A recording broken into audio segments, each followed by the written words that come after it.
এখনো পর্যন্ত এই যে মাদ্রাসার মাঠে যে সমাবেশ হওয়ার কথা সেখানে মূলত এক্সাম চলছিল, পরীক্ষা ইতিমধ্যেই শেষ হয়েছে। পরীক্ষা শেষ হওয়ার পর থেকেই মূলত নেতাকর্মীরা আস্তে আস্তে আসতে শুরু করেছেন।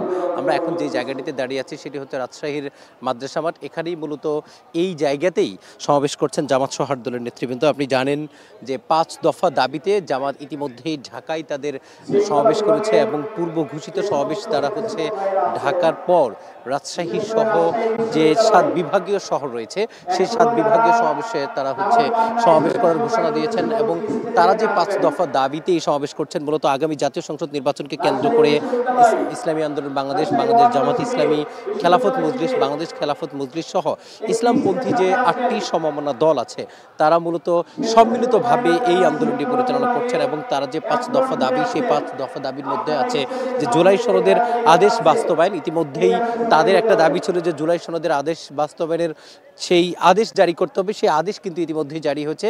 তারা এখন যে দাবিটিতে আন্দোলন করছেন সেটি হচ্ছে যে সেই জুলাই সনদ আদেশ বাস্তবায়নের জন্য আসলে সরকার কি কি পদক্ষেপ নেয় সেই বিষয়গুলো তারা হচ্ছে জানছেন এবং সেটার জন্য সরকার জন্য দ্রুত গতিতে ব্যবস্থা নেই সেই বিষয়ে তারা আন্দোলন করছেন। একই সাথে জুলাই সনদ আদেশ বাস্তবায়নের পর আগামী নির্বাচন যেন জুলাই সনদের ভিত্তিতে হয় এবং একটি গণতান্ত্রিক রাষ্ট্র প্রতিষ্ঠা করার জন্য যে অভ্যুত্থান হয়েছিল সেই অভ্যুত্থানের যে আশা আকাঙ্ক্ষা ছিল সেভাবেই যেন রাষ্ট্র আগামী দিনে পরিচালিত হয়, সেই জন্যই কিন্তু হচ্ছে তারা এই বিভাগীয় সমাবেশগুলো করছেন। এবং একটাই পরীক্ষা শেষ হওয়ার পরপরই কিন্তু আমরা দেখতে পাচ্ছি যে নেতাকর্মীরা আস্তে আস্তে তারা মিছিল নিয়ে ছোট ছোট মিছিল নিয়ে তারা মঞ্চের সামনে আসা শুরু করেছেন। আমরা একটু আগে একটা মিছিল আসতে দেখলাম। এবং এই যে রাজশাহীতে যে বিভাগীয় সমাবেশ হচ্ছে মূলত রাজশাহী বিভাগের যে 8টি জেলা আছে চাঁপাইনবাবগঞ্জ, নওগাঁ, জয়পুরহাট, সিরাজগঞ্জ, পাবনা, রাজশাহী, এই মূলত নাটোর, এই 8টি জেলা নিয়েই মূলত আজকের এই বিভাগীয় সমাবেশ। এবং আজকের এই বিভাগীয় সমাবেশের পর আগামীকাল খুলনায় তাদের বিভাগীয় সমাবেশ হওয়ার কথা আছে।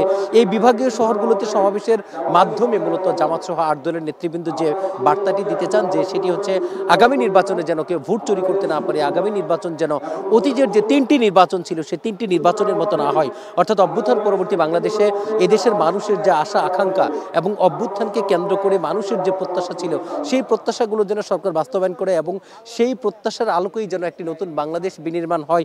সেই নতুন বাংলাদেশ বিনির্মাণের জন্যই কিন্তু তাদের এই প্রত্যাশা, এই জন্যই তারা কিন্তু বিভিন্ন জায়গায় বিভাগীয় সমাবেশ করছেন। এবং এই বিভাগীয় সমাবেশের মাধ্যমেই তারা মূলত আগামী দিনে ঢাকায় বড় সড়ো কর্মসূচি দিতে চান এবং সেই বার্তাও দিতে চান। এবং আমরা জানি যে জামাত সহ এই যে 8টি দলের যে বিভাগীয় সমাবেশ, এই সমাবেশ শুধু সমাবেশ না, আগামী জাতীয় সংসদের নির্বাচনী প্রস্তুতিতে তাদের। আমরা একটু কথা বলতে চাই বাংলাদেশ জামাত ইসলামী রাজশাহী মহানগরের যিনি সেক্রেটারি তার সাথে। এই যে আপনারা বিভাগীয় সমাবেশ করছেন, আপনাদের 5 দফা দাবি আছে, ইতিমধ্যেই কয়েক দফা দাবি সম্ভবত পূরণ হয়েছে, এটি কি শুধুমাত্র দাবি নাকি আপনাদের নির্বাচনী প্রস্তুতি? যে না, এইটা দাবি মূলত, কারণ আমরা দেখতে পাচ্ছি যে জুলাই গণ অভ্যুত্থান যে চেতনার আলোকে জুলাই গণ অভ্যুত্থান সংগঠিত হয়েছে, 2000-এর মতো ছাত্র, যুবক, কৃষক, শ্রমিক, শিশু, নারী জীবন দিয়েছে, হাজার হাজার লক্ষ লক্ষ যারা আহত হয়েছে, পঙ্গু হয়েছে, এই একটাই কারণ, সেটা হলো বাংলাদেশ ফ্যাসিজম মুক্ত হবে, বাংলাদেশ থেকে চাঁদাবাজ, দুর্নীতিবাজ উচ্ছেদ হবে এবং একটি অবাধ, সুষ্ঠু এবং নিরপেক্ষ নির্বাচন অনুষ্ঠানের মাধ্যমে একটি সুন্দর আগামী বাংলাদেশ গড়া হবে। কিন্তু আমরা দেখতে পাচ্ছি যে বাংলাদেশের এই যে আগামী নির্বাচন, প্রয়োজনীয় সংস্কার সহ যে একটা সুষ্ঠু নির্বাচনের জন্য যে প্রেক্ষাপট তৈরি, সেটা আদৌ হয়নি। এখনো পর্যন্ত ফ্যাসিস্টরা দম্ভ ভরে বাংলাদেশে ঘুরে বেড়াচ্ছে, তাদের কোনো বিচার হয়নি। এখন পর্যন্ত যারা ফ্যাসিস্টদের দোসর ছিল 14 দল, তাদেরকে নিষিদ্ধ করা হয়নি। এখন পর্যন্ত আমাদের দাবি ছিল পিআর পদ্ধতিতে উভয় পক্ষের নির্বাচন, শুধু উচ্চকক্ষের ব্যাপারে সরকার সিদ্ধান্ত গ্রহণ করেছে কিন্তু নিম্ন কক্ষের ব্যাপারে এখনও সিদ্ধান্ত গ্রহণ করেনি। এবং জুলাই জাতীয় সনদ যে বাস্তবায়নের আদেশ জারি, সেটাও এখনো পর্যন্ত হয়নি। এ কারণে সব পূর্ণাঙ্গ হয়েছে এটা আমরা বলতে পারবো না। সব দাবি আদায় করে একটি সুষ্ঠু অবাধ নির্বাচন দেওয়ার জন্য আমরা উদাত্ত আহ্বান জানাচ্ছি সরকারের কাছে। এই লক্ষ্যেই ঢাকায় ইতিমধ্যে সমাবেশ অনুষ্ঠিত হয়েছে। এখন রাজশাহীতে আজকে হচ্ছে, বাকিগুলো পর্যায়ক্রমে সকল বিভাগে এই সমাবেশ অনুষ্ঠিত হবে। কেমন নেতাকর্মী উপস্থিতি আজকে আপনারা প্রত্যাশা? আমরা আশা করছি 2 থেকে 2.5 লক্ষ নেতাকর্মী উপস্থিত হবে এখানে। আপনি শুনছিলেন যে তিনি বলছিলেন যে তাদের 5 দফা দাবি পুরোটাই এখনো পরিপূর্ণভাবে পূরণ হয়নি, কারণ তারা চেয়েছিলেন যে উভয় কক্ষে পিয়ার পদ্ধতিতে যেন নির্বাচন হয়, সেই প্রত্যাশা তারা করেছিলেন। সেই প্রত্যাশা এখনও পরিপূর্ণ হয়নি এবং একই সাথে 14 দলের নিষিদ্ধের তাদের যে একটা দাবি ছিল, সেই 14 দল এখনও নিষিদ্ধ হয়নি এবং তার যে কার্যক্রম এখন নিষিদ্ধ করা হয়নি, তারা এখনও প্রকাশ্যে রাজনীতি করে বেড়াচ্ছেন, তাদেরকে এখনও গ্রেফতার করা হয়নি। অর্থাৎ এই যে 14 দলের যে বিচার এবং তাদের যারা দোষর ছিল, আওয়ামী লীগের সাথে যারা এই ফেসিজমকে প্রতিষ্ঠা করার জন্য যারা সহযোগিতা করেছিল, তাদেরকে এখনও বিচারের আওতায় নিয়ে আসা হয়নি। ফলশ্রুতিতে তাদের 5 দফা দাবি পূরণ হয়েছে এটি তারা বলছেন না। এই জন্য পরিপূর্ণভাবে যেন এই 5 দফা দাবি পূরণ করা হয়, সেজন্য তারা তাদের এই আন্দোলন চালিয়ে যাচ্ছেন এবং চালিয়ে যাবেন। এবং যখন তাদের এই উদ্দেশ্য এবং তাদের 5 দফা দাবি যখন পূরণ হবে, তখনই তারা ঘরে ফিরবেন এবং আগামী জাতীয় সংসদ নির্বাচনের প্রস্তুতি তারা নেবেন। তারা বলছেন যে আগামী জাতীয় সংসদ নির্বাচনে এই যে সম্ভাবনা 8টি দল, এই 8টি দল এককভাবে একটি ব্যালটে অর্থাৎ একটি বাক্সে তারা ইসলামপন্থীদের ভোট নিয়ে আসার জন্য তারা চেষ্টা করবেন এবং সেই অনুযায়ী তারা সমঝোতার ভিত্তিতে, আসন সমঝোতার ভিত্তিতে নির্বাচন করবেন।